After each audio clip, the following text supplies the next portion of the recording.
Hello. I see people often confused on how to export PIs and P ears, so I thought I would quickly go over how to do both of those. You should know that they are the same method for both, so once you know it for one, you'll know it for the other. I will do them separately though, just so nobody gets lost and confused.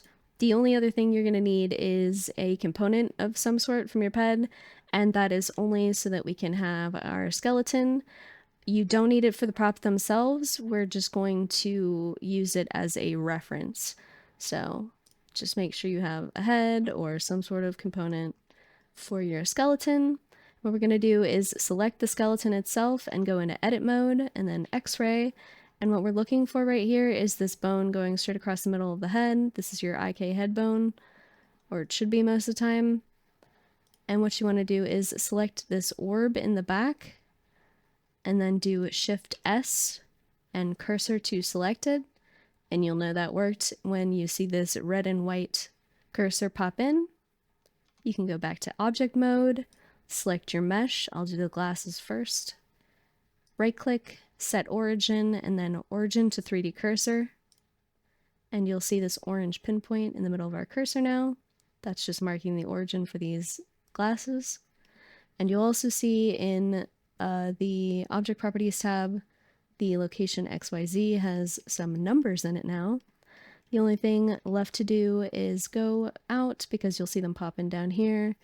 For our location XYZ, we're just going to go 0, 0, and 0.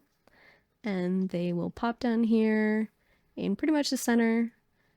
And all you have to do is do rotate on the Z axis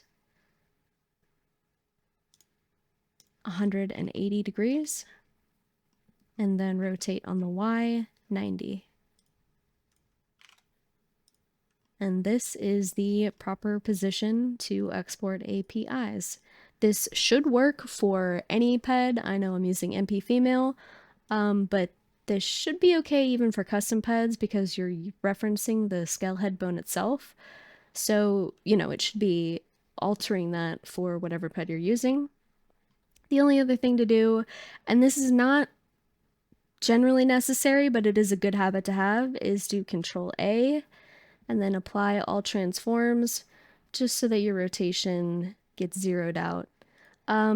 It probably won't mess up most of the time, but if you do have a bug, you'll at least know that it's not because your scale or your rotation or something is fucked over here, Always good to check. It's a good habit to get into, especially for other props.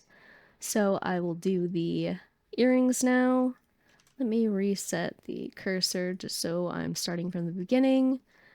And like I said, if you don't see your skull, make sure you have Show Skeleton on in here in your general tools.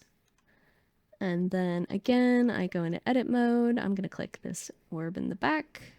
And the Blender often tells me this is the facial root, which I disagree with, but I'm going to let Blender just decide on its own, just as long as you have it selected. And then when you do Shift S and the cursor to selected, you see it back here. That's really the important part. Back to object mode, select my mesh, and then set origin to 3D cursor. Again, we have our location changed, and so we will just 0, 0, and 0. And I will go rotate on the Z 180 and rotate on the Y 90. And that is the position for earrings to export in. So you're done. You're ready to go as long as you have your material, your vertex colors, all the other stuff set up. You're ready to go. You can export these and they will appear in-game, attached to the head in the position that you have had them in.